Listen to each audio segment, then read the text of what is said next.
Dengarkanlah panggilan ibadah yang terambil dari Mazmur 99 ayatnya yang kedua sampai 3. Tuhan itu maha besar di Sion, dan ia tinggi mengatasi segala bangsa. Biarlah mereka menyanyikan nyanyian syukur bagi namamu yang besar dan dahsyat. Kuduslah ia. Sebelum memasuki ibadah pada pagi hari ini, mari kita siapkan hati dan pikiran. Kita mengambil saat teduh sejenak di hadapan Tuhan.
Pertolongan kita datangnya dari Allah yang menciptakan langit dan bumi serta segala isinya, dan yang tidak pernah meninggalkan hasil perbuatan tangannya.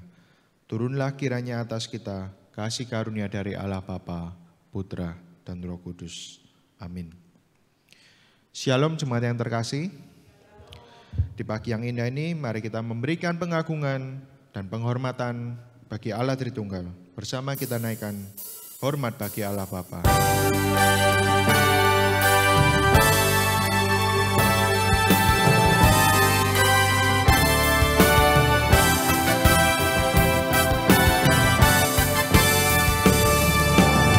Hormat bagi Allah Bapa, hormat bagi Anaknya, hormat bagi Roh penghibur ketiganya yang esa.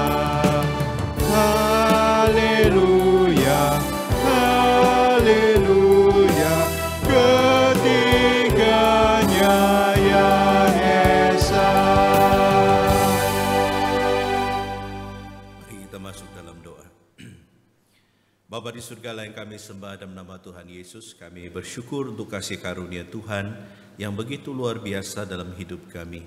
Tatkala kami memasuki minggu ini, kami bersyukur ya Bapa, namun kami mengingat akan apa yang sudah kami lakukan sepanjang minggu ini.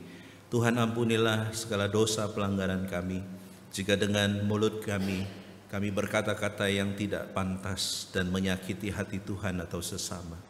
Ampuni kami jika pikiran kami yang kami pakai untuk merenungkan firman Tuhan, mungkin kami memikirkan yang tidak berkenan atau yang buruk.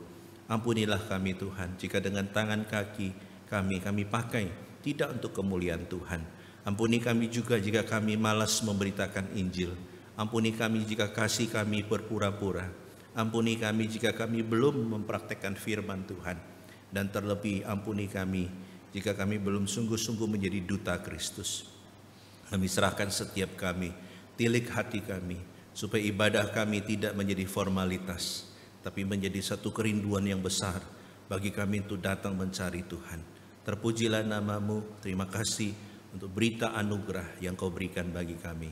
Dengar seru doa kami, demi nama Tuhan Yesus, kami berdoa dan mengucap syukur. Amin. Jemaat dipersilakan duduk. Sebelumnya saya ingin mengucapkan selamat tahun baru Imlek bagi Bapak Ibu yang merayakannya.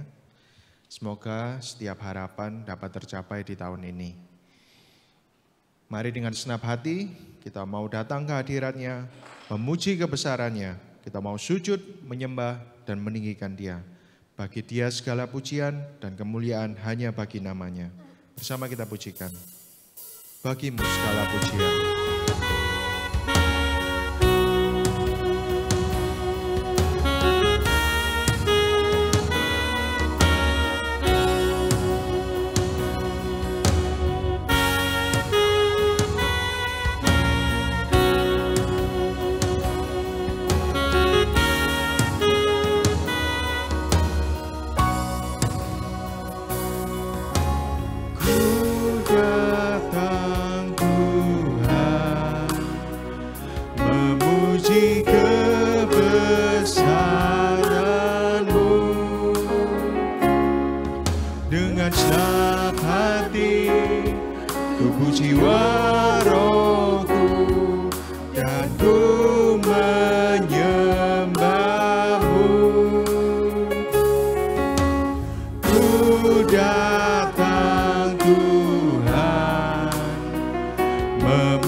kebesaran-Mu.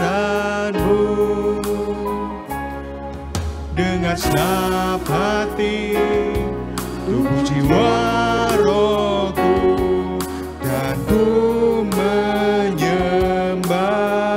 Bagimu segala pujian, bagimu segala pujian, bagimu segala kehormatan, bagimu segala pengagungan, kemuliaan, bagimu ya Tuhan.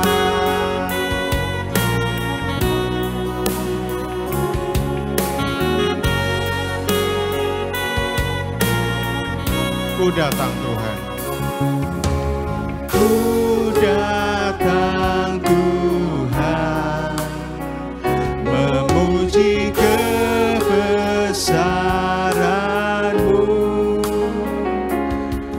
Dengan senap hati, tubuh jiwa rohku, dan ku menyembah-Mu.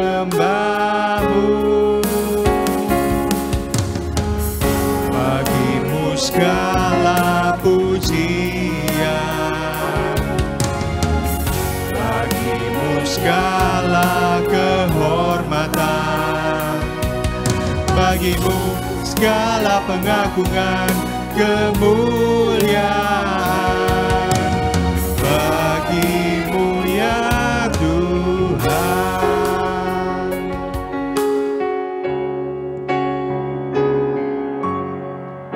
Bagimu segala pujian,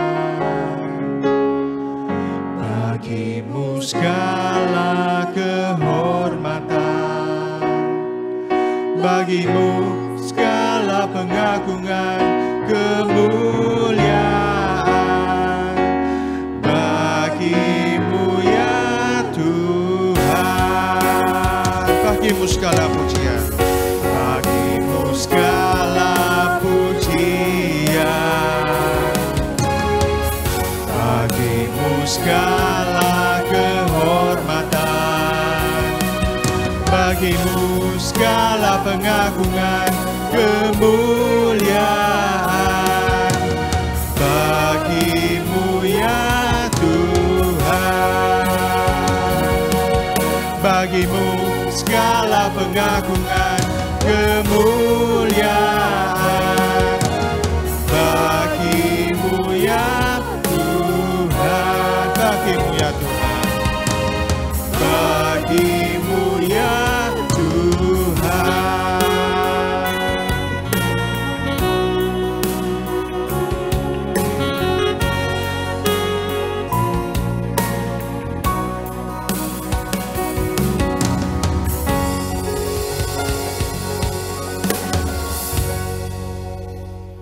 Tuhan kita sungguh agung dan perkasa. Dia sumber kemenangan, Raja di atas segala raja. Mari dengan bertepuk tangan kita bersuka cita memuji Dia. Ajaib Kau Tuhan.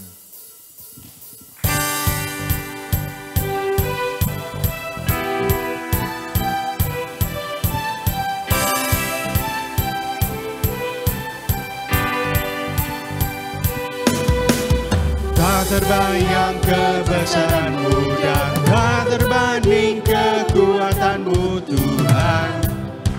Kau megah bagiku, senang jiwa dan pengharapan telah ku serahkan untuk rencana-Mu Tuhan.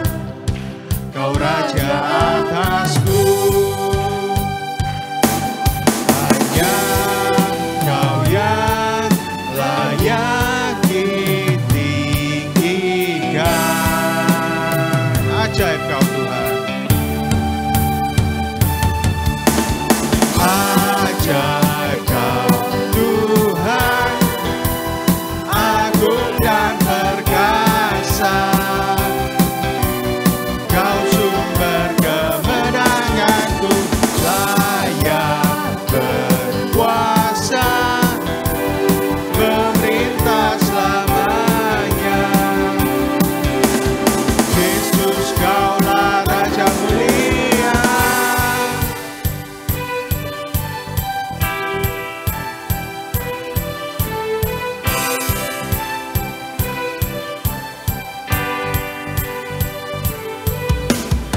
Tak terbayang kebesaran-Mu dan tak terbanding kekuatan-Mu Tuhan. Kau megah bagiku.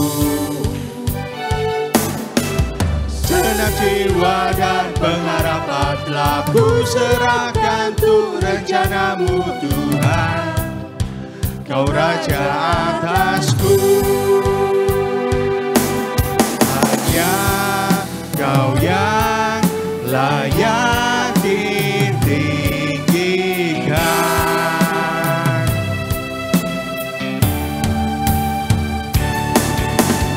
Ajaib Kau Tuhan, agung dan perkasa.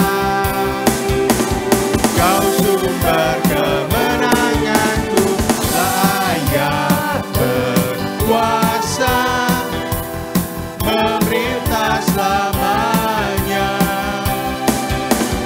Yesus, Kaulah Raja mulia, ajaib Kau Tuhan, agung dan perkasa.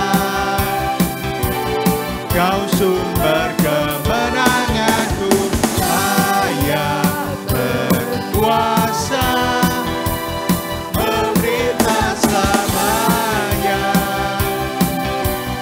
Yesus, Kaulah Raja mulia. Yesus, Kaulah Raja mulia.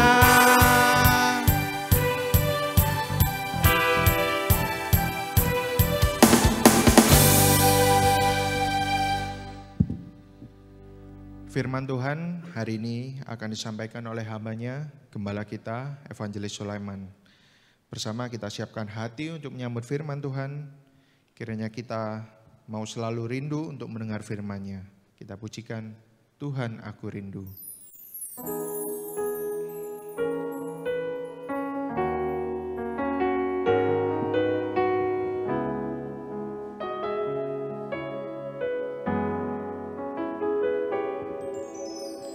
Tuhan aku rindu,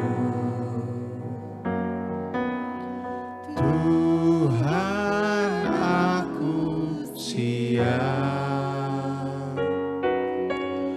penuhi aku dengan Roh-Mu, ku rindu lawatan-Mu.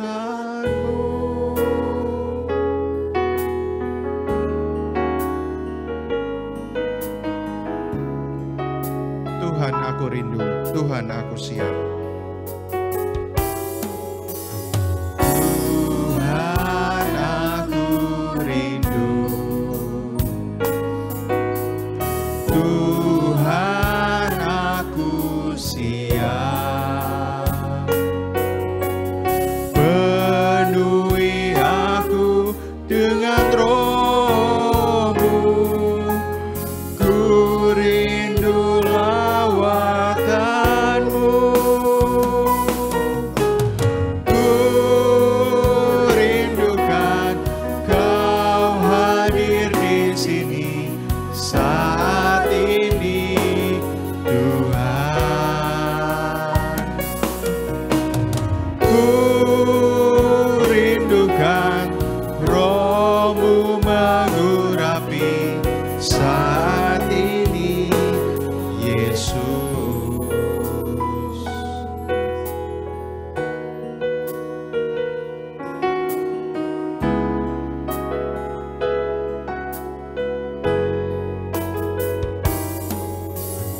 Tuhan aku rindu, Tuhan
Bapa di surga, terima kasih untuk kesempatan. Kami bersyukur ya Tuhan, Engkau telah memimpin kami dalam tahun baru Imlek, berarti setahun lagi Tuhan sudah memimpin kami sehingga kami bisa merayakan Imlek. Kami berdoa biarlah Engkau memberkati khususnya dalam pemberitaan firman Tuhan. Biarlah setiap kami dibukakan mata hati kami dibuat mengerti dan kami dibuat tergerak untuk bisa melakukan kebenaran firman Tuhan. Berkati hamba-Mu dalam segala keterbatasannya, berkatilah setiap kami. Dengar seru doa kami, demi nama Tuhan Yesus kami berdoa. Amin. Silakan duduk. Shalom Bapak Ibu. Kongsi Sinien Mong An Sang Ticufu ya. Nanti saya akan jelaskan ke saudara kenapa orang Kristen harus mengucapkan atau tidak boleh sembarangan ya memberikan salam ya. Nah, saudara yang kasih oleh Tuhan, tema kita adalah Imlek dan kekristenan ya. Bagi orang yang memperingati Imlek, kalau dia sudah berumah tangga, Imlek bagi dia adalah disaster atau musibah ya. Kenapa? Karena Imlek itu dia keluar ya kan. Tapi bagi yang belum menikah dan masih muda, Imlek adalah apa?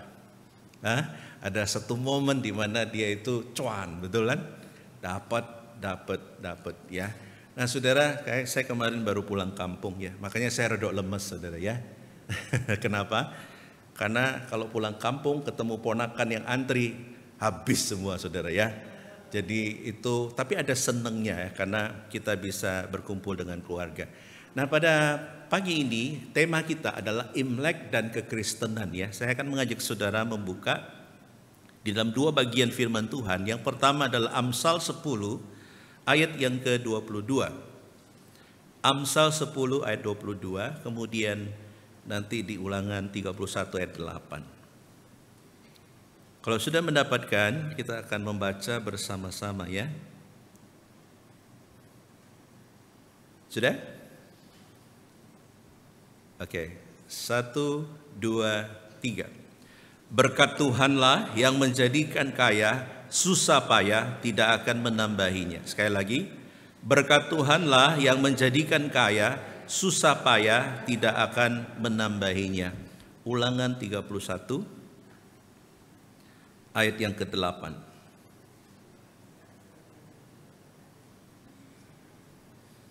Ulangan 31 ayat 8. Sudah? 1, 2, 3. Sebab Tuhan dia sendiri akan berjalan di depanmu, dia sendiri akan menyertai engkau, dia tidak akan membiarkan engkau dan tidak akan meninggalkan engkau. Janganlah takut dan janganlah patah hati. Saudara, demikian pembacaan firman Tuhan ya. Nah saudara, tahun ini saya coba cari tahu ya. Saya setiap mau Imlek itu suka saya baca-baca apa yang mereka katakan gitu ya. Tapi sekali lagi apa yang saya paparkan ini, saudara jangan percaya yang ramalan-ramalannya ya. Tapi percayalah kepada Yesusnya. Amin. Oke, janji dulu ya. Jangan salah tangkap firman Tuhan ya, oke?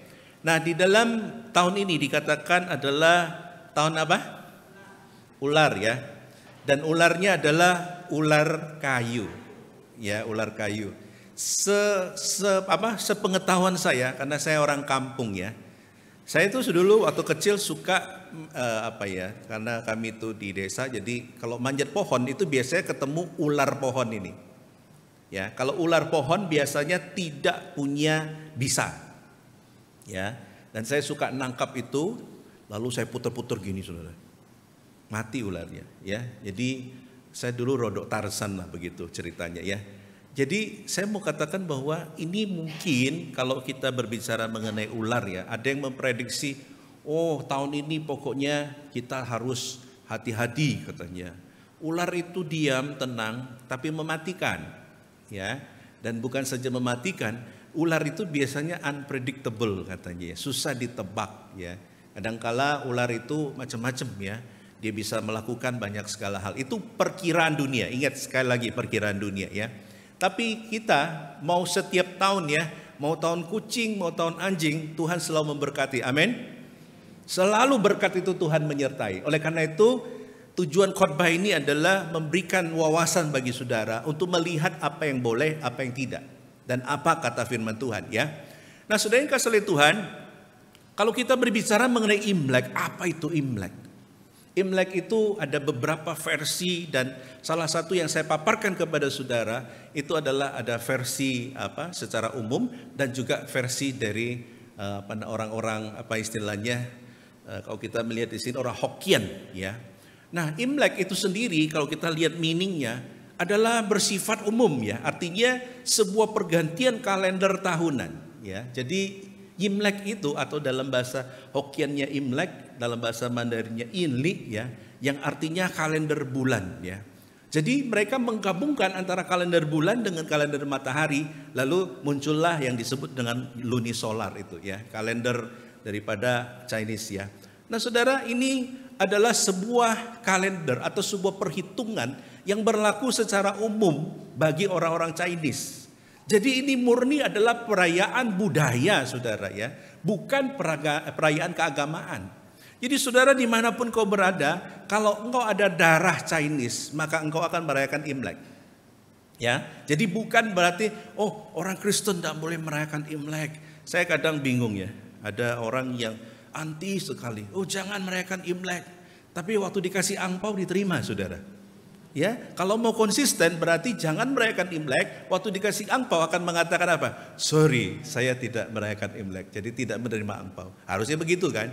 Nah, itulah kenapa penting khotbah ini disampaikan, supaya saudara jangan fobia, dan saudara juga harus tahu mana benang yang harus kita hindari ya, batasannya. Nah, itu berarti kita sudah tahu bahwa ini adalah perayaan budaya ya. Jadi bukan perayaan keagamaan. Jadi jangan salah untuk dimengerti. Dan yang kedua, meaningnya Imlek itu juga diartikan sebagai satu perayaan atau festival yang dikatakan sebagai festival musim semi ya, peralihan musim ya menuju kepada musim semi. Dan ini biasa disebut sebagai Kok Chunjie ya. Jadi satu perayaan di mana orang itu bersuka cita karena sebentar lagi akan masuk musim semi begitu. Jadi tidak ada kaitan dengan keagamaan dan lain sebagainya ya. Dan seringkali kita juga mengucapkan ya Kochuncie ya, apa begitu ya, dan kita selalu mengucapkan itu ya. Kemudian yang ketiga, ini baru di kemudian hari oleh orang-orang yang mungkin berfaham atau beragama Konghucu, kemudian ini ditarik ke dalam ada suatu upacara ya. Biasanya pagi itu mereka akan memulai dengan satu ritual ya, penyembahan dan lain sebagainya, dan mereka melakukan itu memang selama 15 hari ya, dihitung pertama ketika hari pertama sampai kepada 15 hari yang kita kenal dengan istilah apa? Cap Gome ya. Kalau di tempat saya ya, saya kemarin baru pulang ya ke Pontianak, ke Singkawang. Kalau tanggal 15 itu biasanya itu semua apa istilahnya ya, semua suhu, semua dukun lah tanda kutip itu ya, akan keluar saudara ya. Yang dipotong enggak apa-apa, ada yang ditusuk sininya, ada yang berdiri di atas pisau, ada yang duduk di atas pisau. Nah, kemudian banyak sekali yang lainnya. Saudara bisa lihat itu di YouTube ya. Nah, saudara yang kasih oleh Tuhan, itu berarti kalau kita melihat yang ketiga ini diartikan sebagai sebuah upacara ibadah juga bagi agama tertentu ya. Dan ini dengan harapan agar mendapatkan rezeki lebih banyak. Kadang-kala lucu saudara ya. Kita boleh ngomong kotor, kita boleh ribut, tapi waktu Imlek itu tidak boleh katanya. Ya, jadi kalau hari raya pertama itu biasanya kalau di rumah saya dulu ya sebelum bertobat ya. Yang tidak pernah ditemukan Imlek pertama sampai Imlek ketiga adalah yang pertama sapu. Sapu itu biasanya disembunyikan karena tidak boleh menyapu waktu hari Imlek itu. Jadi hari Imlek pertama ketiga itu kotor gitu ya, dibiarkan. Nanti hari ketiga atau keempat itu baru dibersihkan. Ya katanya supaya rezekinya itu lancar begitu ya. Nah, saudara yang kasih oleh Tuhan, itu macam-macam ya praktek berdasarkan kadang suku-suku. Kan Chinese ini ada pembagian lagi ya. Ada Ke, ada Guangdong, kemudian ada ada Hokkien, ada kalau gereja kita adalah orang Inghua dan lain sebagainya ya. Jadi beda-beda lagi ya. Tapi meaning yang ketiga itu berbicara mengenai keagamaan ya. Dan yang keempat, perayaan Imlek itu diidentikan dengan sebuah ya hanya having fun aja. Maksudnya ketemu saudara-saudara, kemudian ya untuk bagi mereka itu bisa saling interaksi satu dengan yang lain. Dan bagi orang yang tidak bukan Kristen biasanya ini juga momen untuk menjamu leluhur mereka ya. Nah, dalam tradisi Tionghoa ya khususnya dalam budaya-budaya tertentu ada dua event yang paling penting dan mereka kemanapun harus pulang. Yang pertama adalah Cengbeng ya. Cengbeng itu adalah apa? Sembahyang kubur ya. Orang mau di Amerika mau dimanapun dia berada, waktu Cengbeng mereka akan pulang. Yang waktu kemarin waktu COVID tuh ada sesuatu yang lucu ya, karena orang tidak bisa pulang. Bisa doa itu via online saudara ya. Jadi sang dukun atau apa itu akan menganukan di kuburannya, terus nanti didoakan, terus kemudian akan istilahnya suratnya itu akan dikirim ya, di fax atau dikirim dengan online begitu. Jadi sudah canggih sekarang ya. Nah, saudara yang kasih oleh Tuhan, waktu itu juga ada pernikahan online ya. Saya juga lihat ada orang pernikahan online, jadi pendetanya di mana, pengantinnya di mana, terus nanti ketemu di dalam satu layar, kemudian pendeta memberkati, terus ini ya. Nah, tapi Ellen Rungkut tidak menerima pelayanan online ya. Jadi jangan saudara ngomong, Pak Aman kemarin khotbah ngomong, enggak, itu contoh yang no ya, bukan contoh yang yes ya.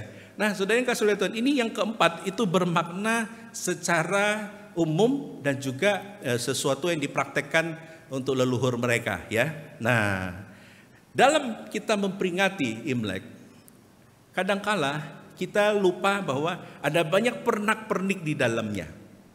Yang paling penting yang pertama biasanya adalah orang Tionghoa ya kalau memperingati Imlek selalu harus ada apa? Kue keranjang. Saya mau tanya, di sini yang sudah ada kue keranjang? Sudah ada kue keranjang di rumah? Ada ya? Ada yang tidak ada? Sakno ya yang tidak ada itu ya. Tidak goyan aja ya. Nah semua ya. Yang lain kue baskom. Kalau ini kue keranjang, ini kue baskom ya. Atau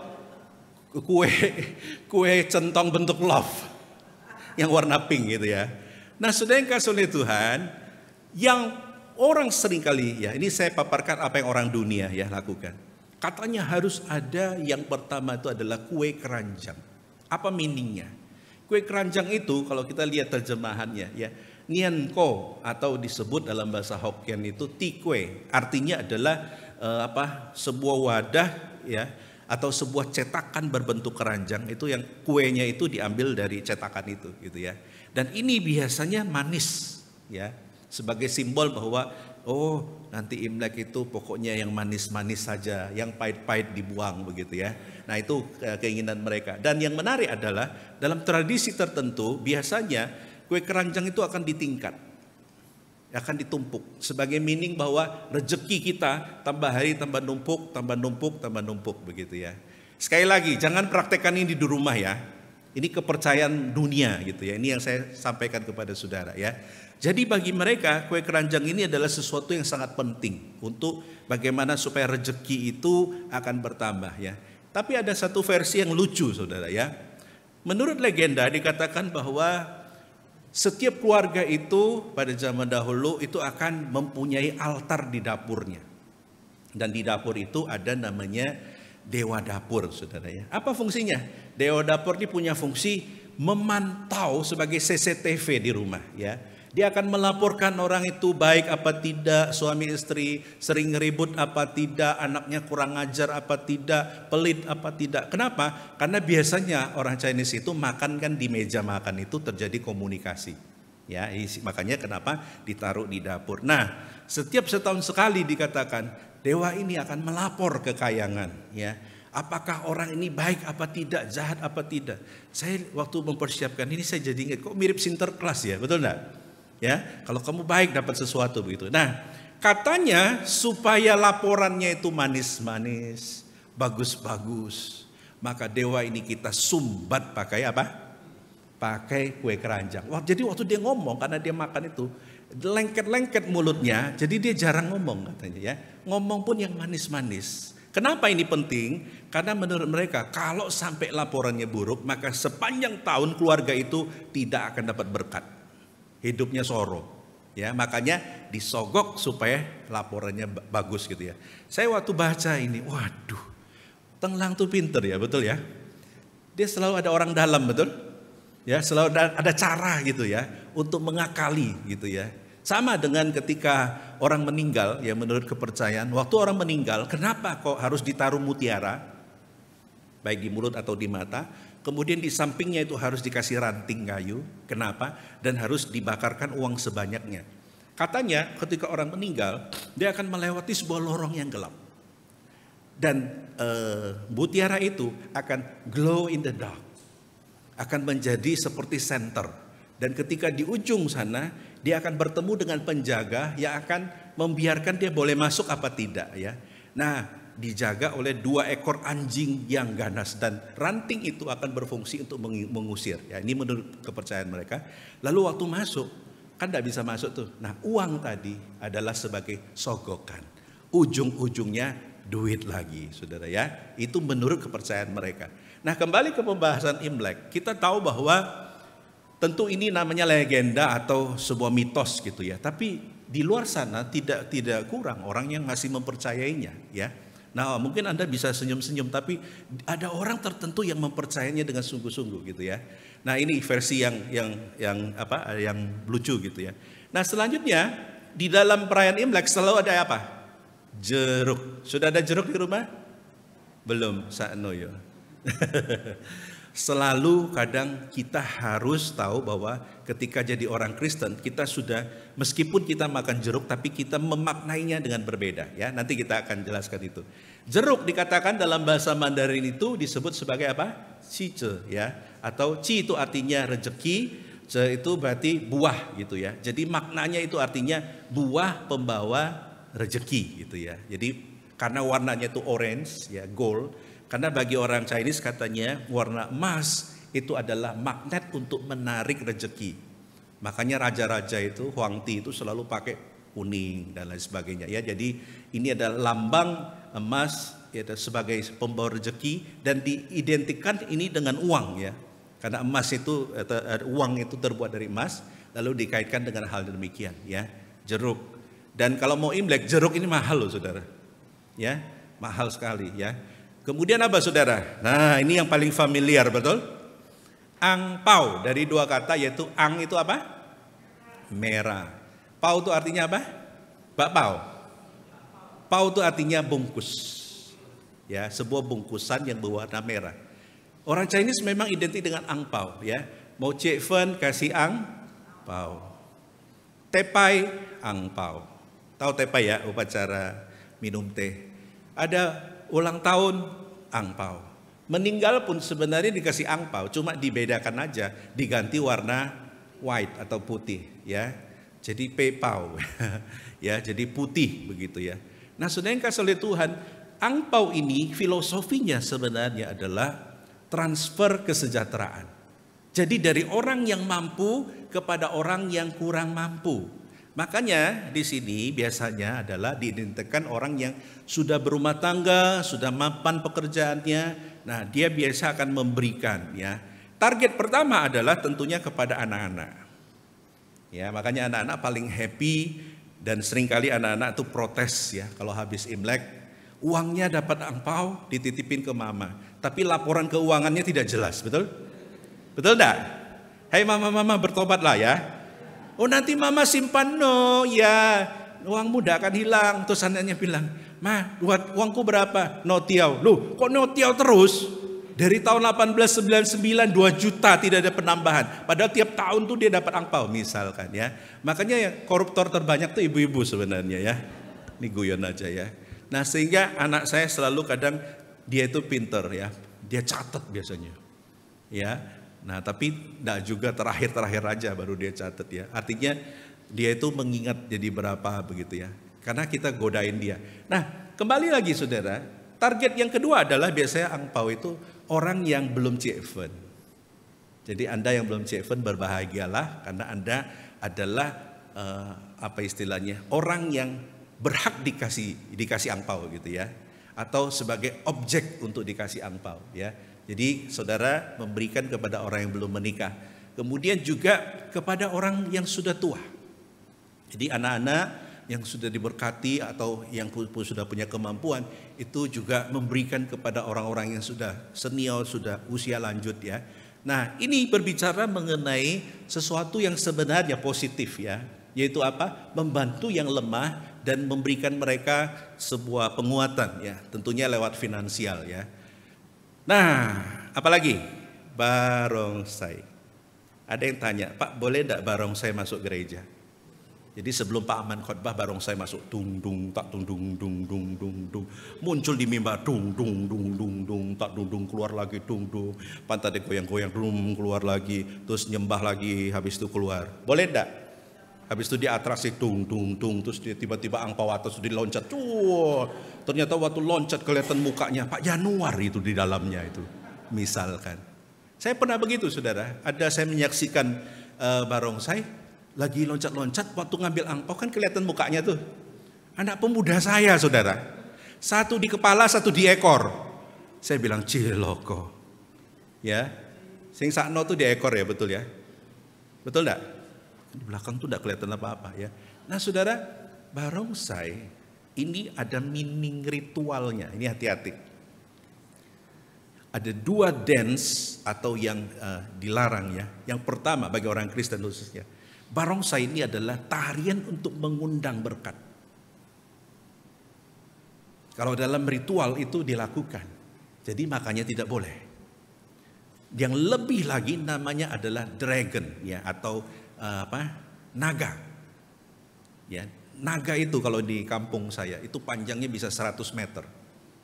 Jadi yang main tuh sa-RT gitu ya. Mereka akan liuk-liuk. Nah, biasanya kepalanya naga itu sebelum dimulai itu dianggap masih mati. Lalu dibawa ke kuil, kemudian akan dikasih mantra dan akan dikasih titik di matanya. Waktu dikasih titik itu, disitulah dia hidup. Ya tanda kutip, secara ritual ya. Makanya kenapa kalau barongsai ini tidak perlu dibakar, tapi kalau naga itu biasanya dibakar. Ya karena lebih istilahnya apa ya, secara magis itu lebih ya. Nah oleh karena itu ini jangan sampai ya. Jadi kalau orang Kristen itu memang tidak boleh karena ada berbau ritual dan ini tarian untuk mendatangkan keberuntungan gitu ya. Makanya itulah kenapa tidak boleh ya. Nah kemudian orang Kristen boleh enggak pakai warna merah dan emas? Boleh. Asal kita memakainya bukan dengan satu maksud untuk apa? Untuk bagaimana supaya saya ini ada keseimbangan antara yin dan yang ya, pakai kuning atau pakai merah itu untuk supaya menolak bala ya dan lain sebagainya. Maksud saya adalah kita harus meredefinisi. Jangan mengikuti konsep yang lama, tapi kita memberikan satu konsep yang baru dalam pikiran kita bahwa saya pakai ini hanya sebagai baju adat begitu ya. Jadi bukan ada maksud yang lain ya. Oke. Nah selanjutnya kalau Imlek ada apa? Mehua ya. Banyak orang suka pakai nama ini kan, Mehua. Ada Cinhua. Ya kan? Ai Cinhua kan? Ada Meihua, Jinhua, Huanghua, ya, atau Hua-Hua yang lainnya. Setelah saya Hua-Hua ya, setelah saya coba pelajari ya, Meihua ini tidak ada background spiritual di dalamnya ya. Jadi ternyata itu hanya sebagai pemanis untuk sesuatu indah. Ya, makanya ada yang tanya ke saya, Pak, boleh enggak di gereja di situ nanti ditaruh Meihua? Enggak masalah. Ya, asal gantungannya jangan yang isinya itu tulisan-tulisan yang orang dari mereka begitu ya. Nah, jadi itu banyak kok gereja sudah mempraktekkan itu ya. Jadi Meihua itu tidak ada unsur-unsur magis di dalamnya ya. Hanya sebagai sebuah pemanis saja ya. Nah, saudara yang kasih oleh Tuhan, apa yang saya paparkan itu adalah sebagian kecil. Ada lagi orang kalau Imlek suka harus ada apa? Ikan. Ya. Kenapa? Karena prinsipnya nian-nian yaui ya. Tiap tahun tuh ada kelebihan. Ya, jadi harapannya begitu. Dan apalagi ada suku tertentu itu yang kalau makan bersama harus ngaduknya itu sama-sama. Ingat itu? Ah, itu juga ada meaningnya itu. Ya. Oh, diangkat tinggi-tinggi, diaduk-aduk itu ya, itu ada meaningnya. Nanti itu untuk Imlek akan datang, tak jelaskan ya. Kesuwen nanti ya. Jadi banyak, kalau mau jelaskan itu banyak sekali. Tapi apa yang sudah saya paparkan tadi, saya mau katakan ada 2 kesimpulan utama ya, 3 tepatnya ya. Yang pertama adalah dari semua pernak-pernik itu tujuan mereka hanya apa saudara? Supaya rezeki lancar, keberuntungan biasanya datang dan mereka akan menjadi tambah kaya. Itulah kenapa mereka mengucapkan kongsi facai. Saya mau tanya, orang Kristen boleh enggak ngomong kongsi facai? Regua. Yang sudah ikut KO1 gini-gini ya. Sebelah sini boleh orang kongsi facai? Tidak boleh. Kenapa tidak boleh? Oke, begini saudara ya. Di dalam tradisi China, orang Chinese, ada namanya Cai Shen Ye. Itu adalah dewa uang, kekayaan. Ya. Nah, saudara yang kasih oleh Tuhan, ketika orang ngomong kungsi facai, biasanya itu ada kaitan dengan satu huruf, yaitu apa? Fu. Ada orang Toto itu, saya pernah ke rumah di mana ya? Laguna kalau tidak salah. Di atapnya ada tulisan Fu, bukan saja Fu, Fu-nya dibalik. Wah, itu katanya hokinya itu 1000 kali lebih besar. Karena Fu itu kan katanya kayak ya tanda kutip berkat, tapi yang dituangkan begitu ya, jadi lebih besar. Nah, itu ada kepercayaan begitu.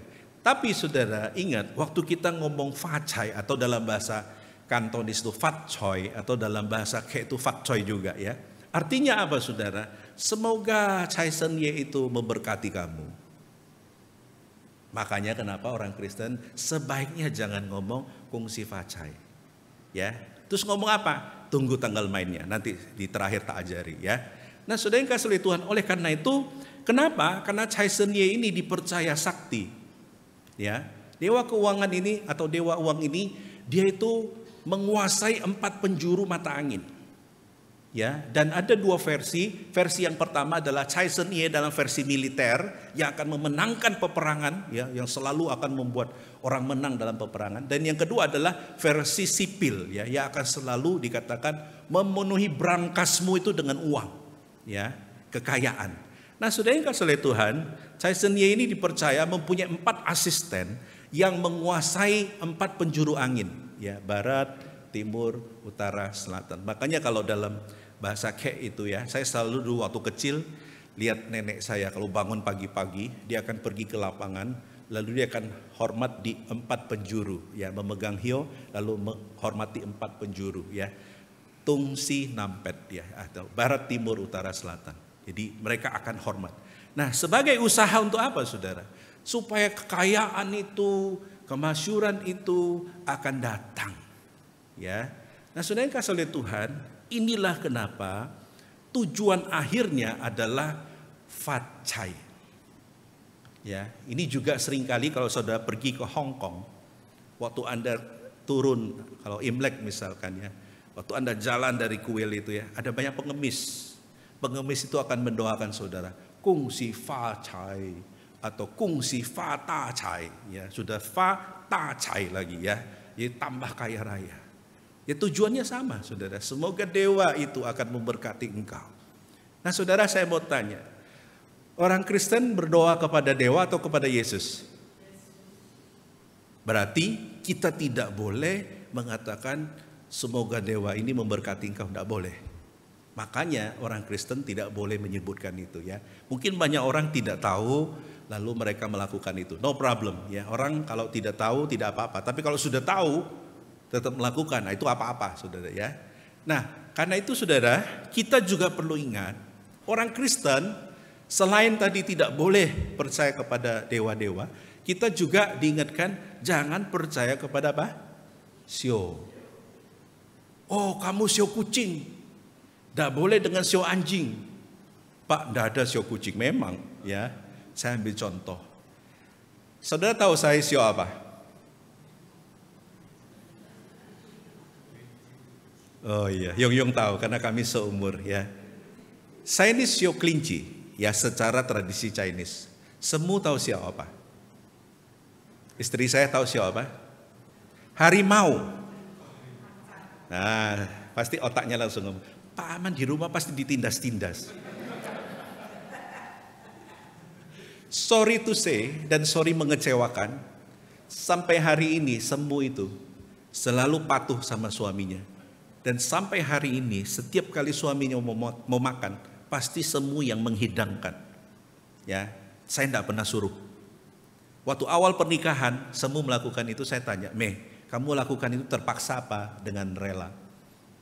Kalau terpaksa, stop. Dia bilang, ya aku melakukan itu dengan rela. Ya sudah. Jadi sampai hari ini dia melakukan. Dan saya terbiasa untuk ngobrol. Kalau mau makan tuh harus ada teman ngobrol gitu ya. Jadi dia selalu menemani. Nah saudara, kadang-kala orang percaya sio, kamu ini tidak baik. Cari yang kaki meja, beda 4 tahun. Sorry yo, saya banyak melayani orang yang beda 4 tahun, yang katanya kaki meja. Mau cerai itu? Kenapa? Karena kaki mejanya patah 1. Ya, ada orang yang percaya, oh kamu jangan sio ini, nanti ciong sama ini. Kok ngalah-ngalahin Tuhan itu loh? Ya, jadi jangan percaya gitu-gitu. Ya, jadi menggantungkan hidupmu kepada sio-sio. Ya, hati-hati kamu kalau kamu tuh sio kerbau, soro hidupmu kerja sampai mati. Ada yang ngomong gitu. Kalau kamu sio kuda tidak bisa diem, ya sana sini ke sana sini. Oh kamu kalau sio monyet loncat-loncat, senggokong kali ya.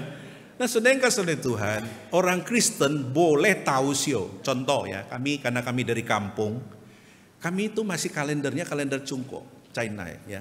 Jadi sio ini hanya untuk menghitung umur, itu tidak akan meleset, ya. Nanti tinggal kelipatan 12 saja begitu ya. Itu toh, that's it. Bukan untuk percaya perilakunya ya. Jadi orang Kristen boleh tahu sio, boleh.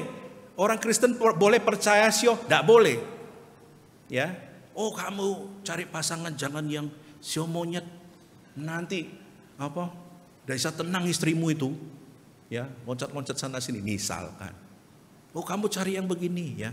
Nah hati-hati saudara, kalau kamu sudah mindsetnya begitu, engkau sudah jatuh di dalam perangkapnya iblis. Ya, sekali lagi jangan keberuntungan hidup kita, berkat kita ditentukan oleh Caesenia tadi atau oleh sio-sio ini ya.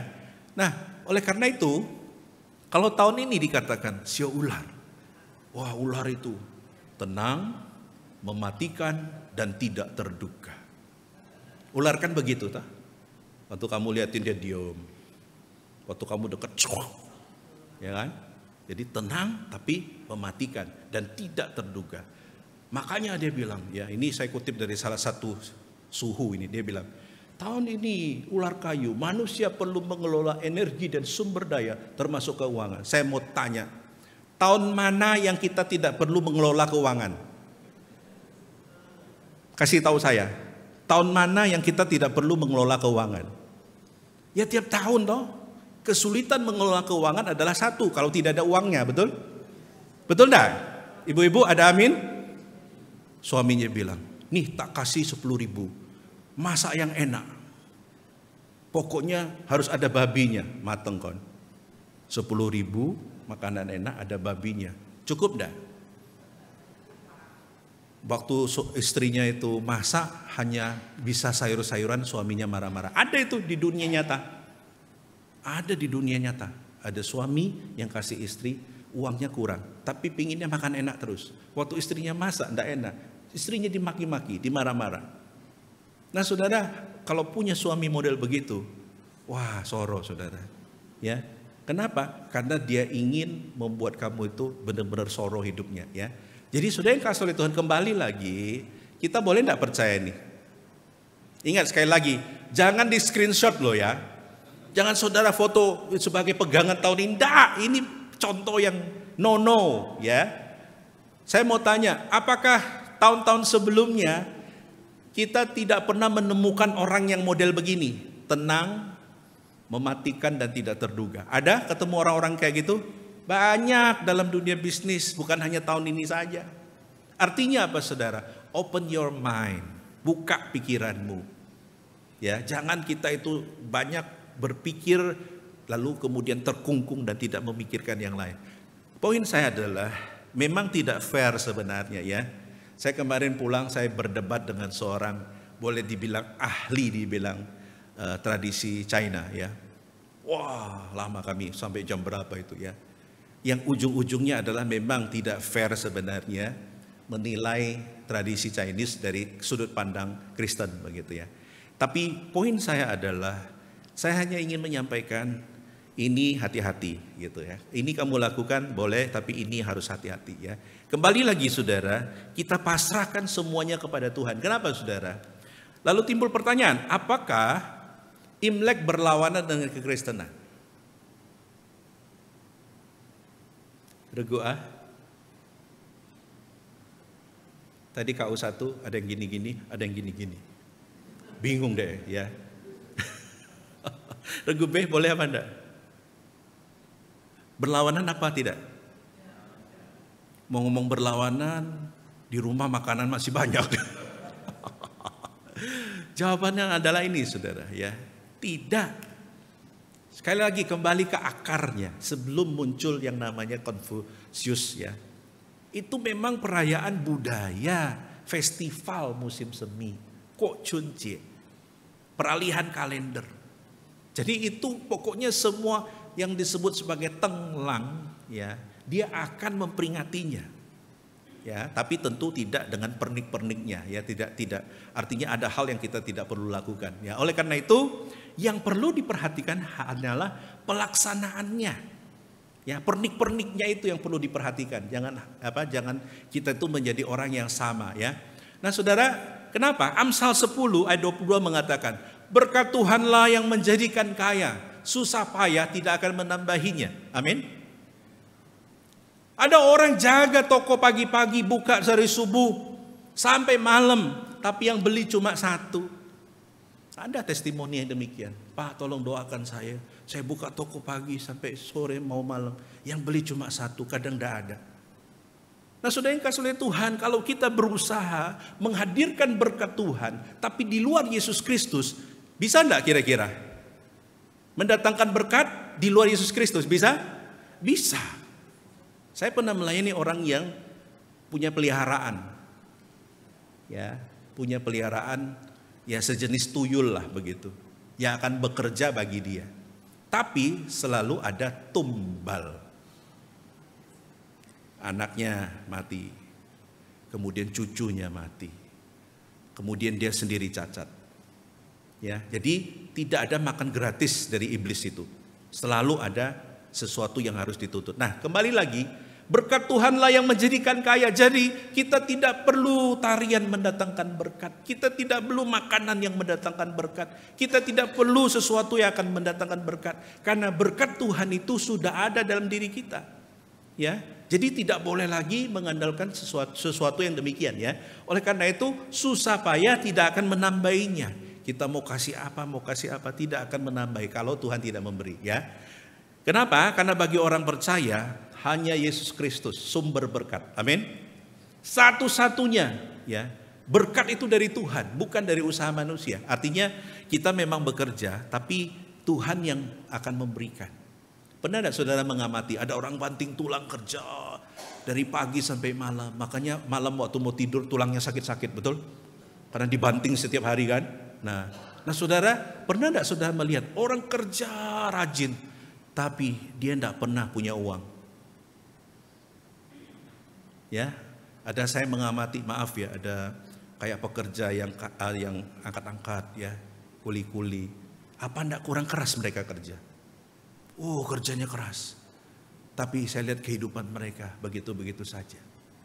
Tapi ada yang kerjanya itu ruangannya ber-AC, kerja dari pagi sampai sore, masih harum karena parfumnya mungkin, ya, karena tidak berkeringat. Tapi rekening yang saudara dapat atau uang yang saudara dapat jauh lebih besar. Kenapa? Karena berkat Tuhan itu memang beda-beda. Ya, nah oleh karena itu saudara, kita tidak perlu mendatangkan berkat dengan usaha manusia dalam arti sesuatu yang akan menyimpang dari firman Tuhan, tapi cukup engkau minta kepada Tuhan sang pemberi berkat. Ulangan 31 ayat 8 dikatakan demikian. Sebab Tuhan dia sendiri akan berjalan di depanmu, dia sendiri akan menyertai engkau, dia tidak akan membiarkan engkau dan tidak akan meninggalkan engkau. Jadi ulangan 31 ini adalah konteksnya peralihan kepemimpinan. Waktu itu Musa sudah dikatakan oleh Tuhan, kamu akan stop, tidak akan memimpin lagi. Lalu digantikan oleh siapa? Yosua. Dan bangsa Israel merasa takut. Kenapa? Karena dia tahu Yosua ini siapa. Saya mau tanya, ini kuis Alkitab ya. Yosua siapanya Musa? Cinci, cing pak. Yosua siapanya Musa? Wis aku tak mulai wis. Yosua adalah pu'rennya. Makanya bangsa Israel berpikir, aduh, tidak salah ta. Pu'rennya Musa ini kemudian jadi pemimpin. Lalu mereka merasa gimana Tuhan, aduh ini memimpin 2 juta lebih ini, ya apa? Yang mimpin pu'ren ya apa? Akhirnya apa saudara? Tuhan bilang, aku akan berjalan di depanmu. Aku akan berjalan di sampingmu, aku akan menyertai. Dengan kata lain, jangan takut, aku akan menyertaimu. Sama saudara, kita mungkin berpikir, aduh ya opo ya tahun baru ini. Gimana kira-kira prospeknya? Engkau tidak perlu menghadirkan yang lain, cukup hadirkan Kristus. Kristus akan berjalan di depanmu. Kristus akan bersamamu. Kristus akan menyertaimu, ya. Jadi artinya apa saudara? Saya mau katakan, apapun tahunnya dan apapun prediksi manusia, gantungkan hidupmu hanya kepada Tuhan Yesus Kristus. Amin. Oke, katakan ke sebelahnya sekarang, gantungkan hidupmu pada Yesus Kristus. Silakan. Pak Yudi bingung mau ngomong sama siapa. Soalnya sendiri ya. Tidak apa-apa, ngomong sama diri Anda aja ya. Gantungkan hidupmu pada Yesus Kristus. Sekali lagi silakan.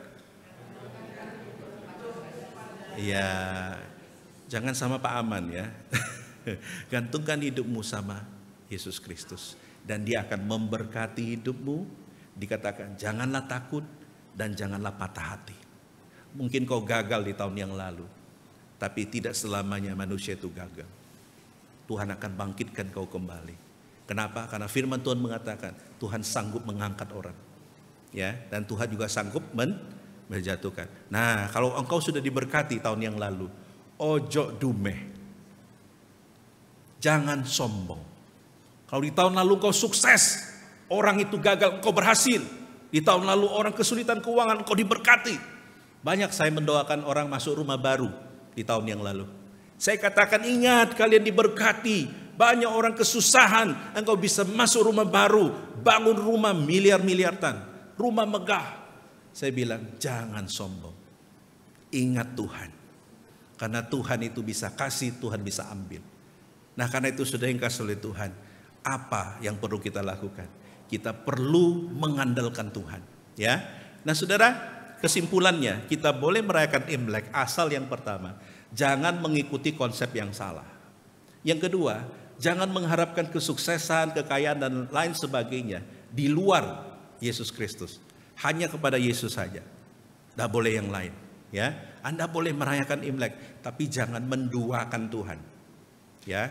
Kemudian apa saudara? Kita boleh merayakan Imlek, Jangan berlebihan. Saya pernah tanya, ada orang yang merayakan Imlek, dia bakar kembang api ya. Pak, ini yang gotiau, ini yang captiau, ini yang gocaptiau.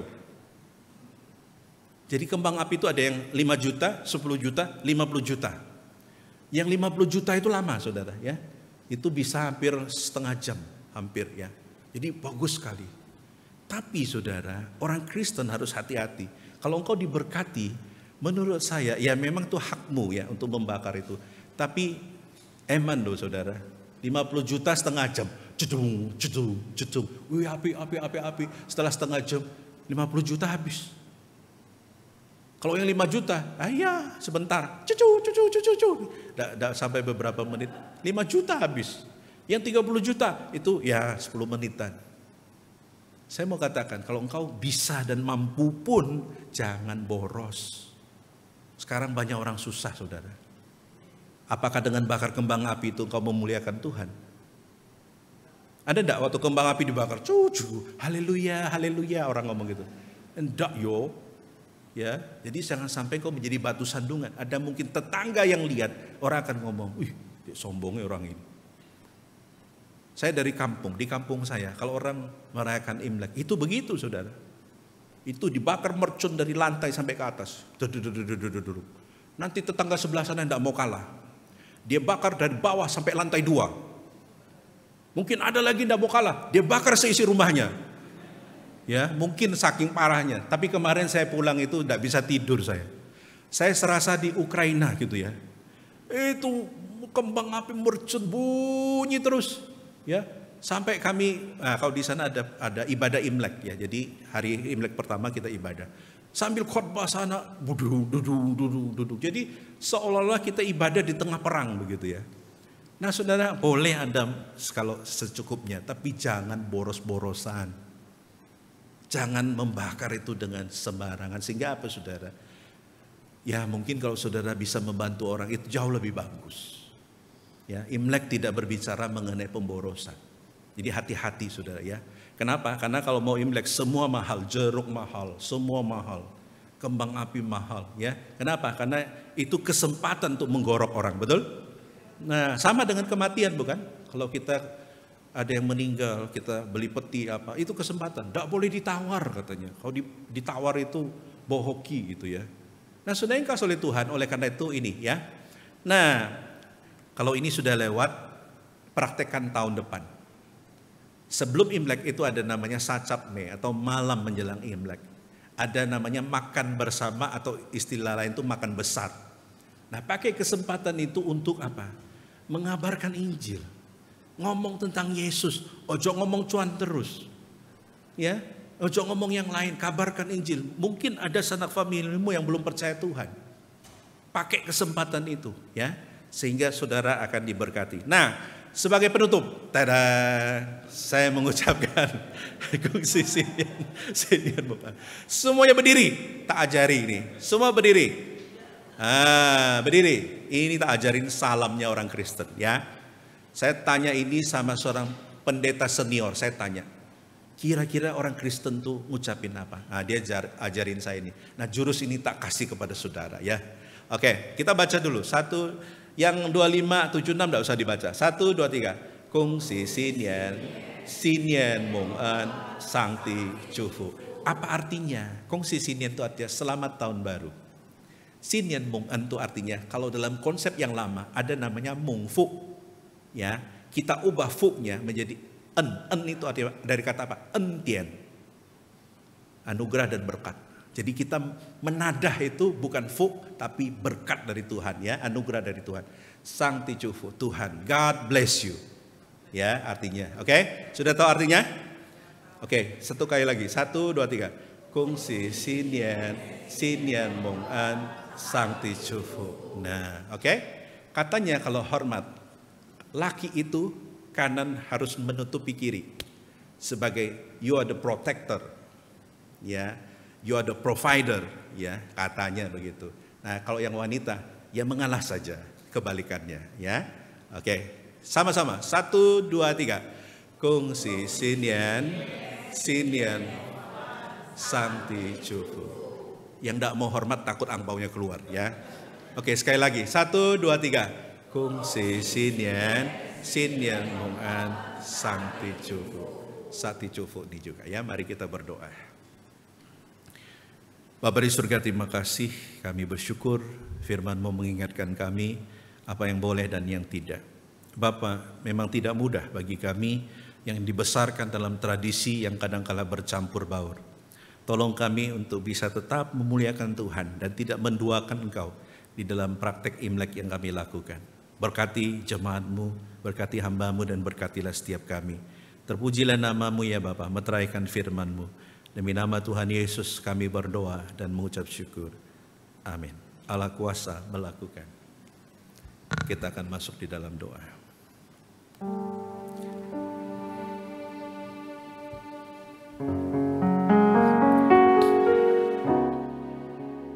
Allah kuasa melakukan segala perkara. Allahku Maha Kuasa. Dia ciptakan seisi dunia, atur segala masa. Allahku Maha Kuasa. Mari kita buka suara kita berdoa untuk diri kita. Memasuki tahun baru, kita berdoa. Kita serahkan hidup kita kepada Allah, Tuhan Yesus Kristus itu. Dan kita tidak menyerahkan kepada yang lain. Biar Tuhan memimpin hidup kita menuju kepada berkat Tuhan, menuju kepada pimpinan Tuhan lewat penyertaan-Nya, dan kita dikuatkan. Karena itu mari kita berdoa untuk kita dan keluarga kita supaya Tuhan selalu menyertai dan memberkati. Mari kita berdoa. Bapa di surga yang kami sembah dalam nama Tuhan Yesus, Tuhan tolong kami. Kami berdoa bila Tuhan yang akan menuntun hidup kami 1 tahun ke depan. Kami yakin dan percaya Engkau Allah yang setia. Engkau akan berjalan di depan kami. Engkau akan berjalan bersama dengan kami. Dan Engkau akan tinggal di tengah-tengah kami. Karena Engkau Allah yang setia. Engkau akan selalu mencukupkan segala kebutuhan kami.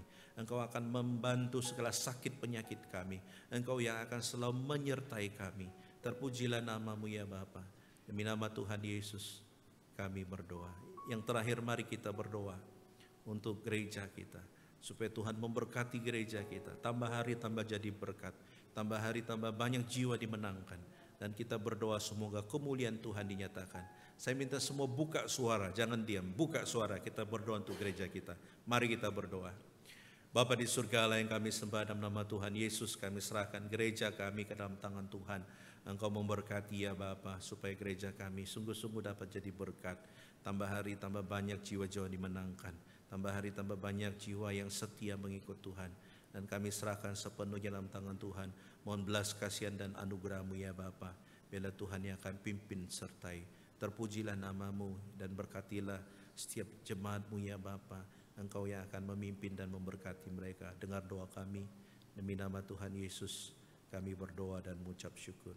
Terima kasih Tuhan, kami kembalikan doa kami yang jauh dari sempurna. Biarlah Tuhan Engkau mendengar dan menjawab sesuai dengan waktu-Mu. Di dalam nama Tuhan Yesus kami berdoa. Amin. Bersama dengan gereja di segala abad dan tempat, mari kita mengaku iman kita. Pengakuan iman rasuli. Aku percaya kepada Allah, Bapa yang Maha Kuasa, Khalik langit dan bumi, dan kepada Yesus Kristus, anaknya yang tunggal Tuhan kita, yang dikandung dari Roh Kudus, lahir dari anak darah Maria, yang menderita sengsara di bawah pemerintahan Pontius Pilatus, disalibkan, mati dan dikuburkan, turun ke dalam kerajaan maut.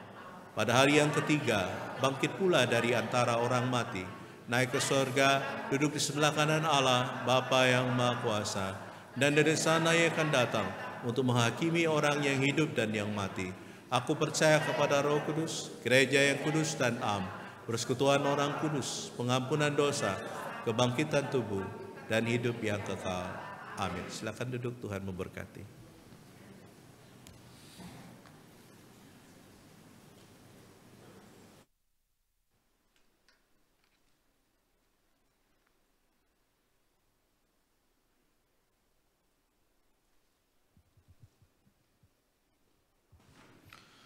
Tiba saatnya kita akan memberikan persembahan dengan penuh sukacita dan ucapan syukur. Mari kita memberikan persembahan yang terbaik bagi Tuhan.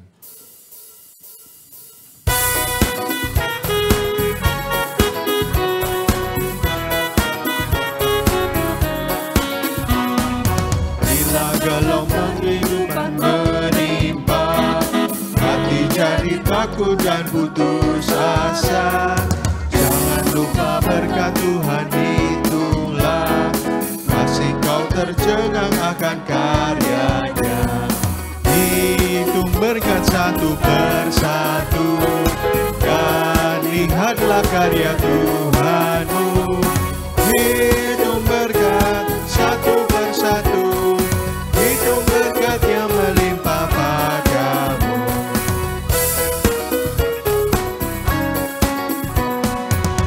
Adakah berat bebanmu menekan, dan salib yang kau pikul melelahkan? Hitung berkatnya pasti kau lega, kau kan bergirang dan terus memujinya. Hitung berkat satu persatu, dan lihatlah karya Tuhanmu. Hitung berkat satu persatu, hitung berkat yang melimpah padamu.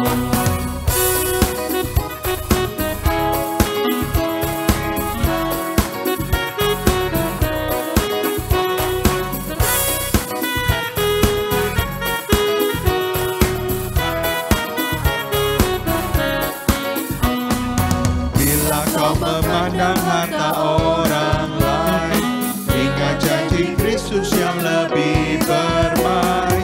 Itu berkat Tuhan yang tak terbeli, pahala di surga yang tak terberi. Hitung berkat satu persatu, dan lihatlah karya Tuhanmu. Hitung berkat satu persatu, hitung berkat yang melimpah padamu. Saya undang Semanggung sampai berdiri. Dalam pergumulanmu di dunia, jangan khawatir, Tuhan akan beserta. Dia mengirim malaikatnya menjaga, membimbing menghiburmu sampai sorga. Hitung berkat satu persatu, dan lihatlah karya Tuhanmu. Hitung berkat satu persatu, hitung berkat yang melimpah padamu.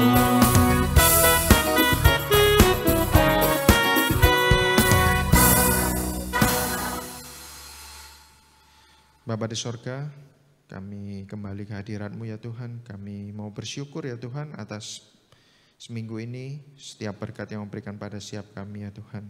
Saat ini kami telah memberikan persembahan kami ya Tuhan. Kiranya Kau mau menyucikan setiap persembahan kami dan menggunakannya untuk semakin memperluas kerajaan-Mu ya Tuhan. Kami juga berdoa kiranya Kau memberkati setiap pengurus dalam mengolah persembahan tersebut ya Tuhan. Terima kasih ya Tuhan, hanya nama Tuhan Yesus kami berdoa. Amin. Biarlah segala puji, hormat, dan kemuliaan kita naikkan hanya bagi Allah Tritunggal. Doksologi.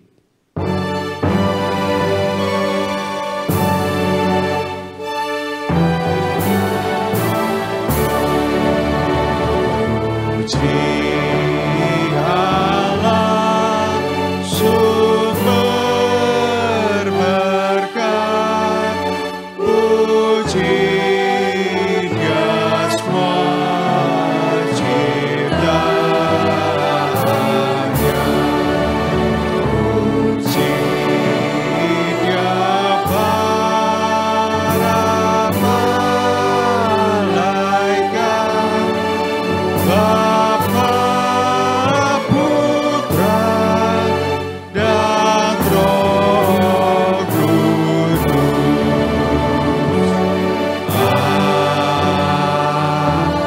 Amin.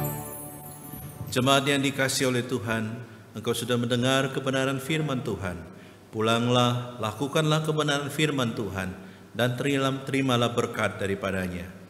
Kiranya kasih karunia daripada Allah Bapa, kekuatan dan penopangan dari Tuhan kita Yesus Kristus, anugerah dan penghiburan dari Allah Roh Kudus akan memberkati hidupmu, menyertai hidupmu, dan memimpin hidup kita sekalian, mulai saat ini sampai selama-lamanya. Amin.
Silakan duduk, saat teduh. Tuhan Yesus memberkati saudara.